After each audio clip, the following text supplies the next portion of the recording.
Are you a Roblox player who wants to prevent your microphone from being accessed on your PC? Well, you're in luck, because today we're going to show you how to do just that with the new update. Follow these simple steps to ensure your microphone stays secure while playing on Roblox. First, open your Roblox account on your PC. Once you're logged in, go to the web address bar and click on View Site Information next to it. This will bring up a menu with various options. Next, look for the option that says Site Settings and click on it. This will open up a new window where you can adjust various permissions for the Roblox website.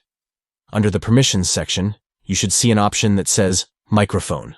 Simply click on this option to disable the microphone access for the Roblox website. This will prevent any unwanted access to your microphone while you're playing on Roblox. By following these simple steps, you can ensure that your microphone remains secure while playing on Roblox. So next time you log on to play your favorite games, you can do so with peace of mind, knowing that your microphone is protected. Remember, it's always important to prioritize your privacy and security while gaming online.